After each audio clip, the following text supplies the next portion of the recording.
Yes sir.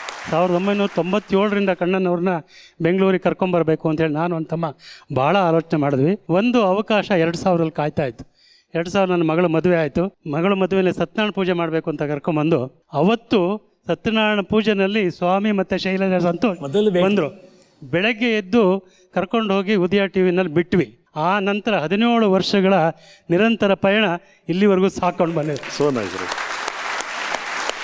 Ramayana ದರ್ಶನ ಮೂಲಕವಾಗಿ ಈ ಚರ್ಚೆಯನ್ನು ಮುಗಿಸ್ಬೇಕು ಅಂತ ಕೇಳ್ಕೊಂಡು, ಖಂಡಿತವಲ್ಲ, ಪ್ಲೀಸ್. ರಾಮಾಯಣ ದರ್ಶನದ ಬಗ್ಗೆ ಅವ್ರಿಗಿರ್ತಕ್ಕಂಥ ಅಧ್ಯಯನ, ಅವ್ರಿಗಿರ್ತಕ್ಕಂಥ ಒಲವು, ಇಡೀ ರಾಮಾಯಣ ವಿಶೇಷವಾಗಿರ್ತಕ್ಕಂಥದ್ದು ಅವರ ಚಿಂತನೆ, ಅದು ಕೇಳಲೇಬೇಕು, ಅದು ದಾಖಲಾಗಬೇಕು. ಕೊನೆ ಆಗಿಬಿಟ್ರೆ ಒಳ್ಳೇದು, ತುಂಬಾ ಕೊನೆ ಚೆನ್ನಾಗಿರುತ್ತೆ. ರಮೇಶ್ ಜಿ, ನನಗೇನು ರೋಗ ಇಲ್ಲ, ಒಂದೇ ಒಂದು ರೋಗ ಇದೆ, ಅದು ಔಷಧಿ ಕೊಡ್ತೀರಾ ನೋಡಿ. ನನಗೆ ಮಾತಿಗೆ ಆರಂಭಕ್ಕೆ ತೊಂದರೆ ಇಲ್ಲ, ಅಂತ್ಯಕ್ಕೆ ಸಾಧ್ಯವೇ ಇಲ್ಲ. ಅದೇನಾದ್ರು ಒಂದು ಔಷಧಿ ಕೊಟ್ಟರೆ ನಾನು ಹೇಳಬಲ್ಲೇನು. ನಮ್ಮ ಕುವೆಂಪು ರಾಮಾಯಣ 22,000 ಸಾಲು ರಾಮಾಯಣದ ದರ್ಶನ, ಏನು ಅದ್ಭುತವಾದ ಕಾವ್ಯ.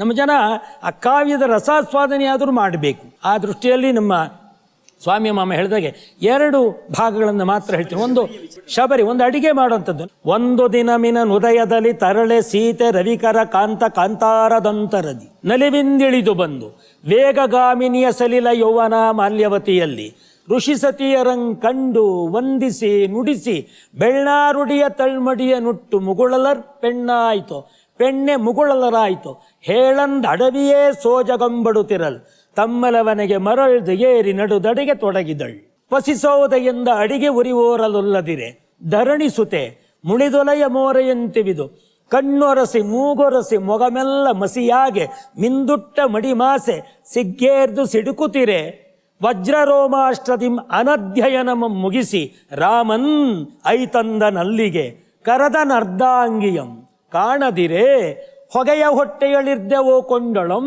ಕುರಿತು ಬಿನದಕ್ಕೆ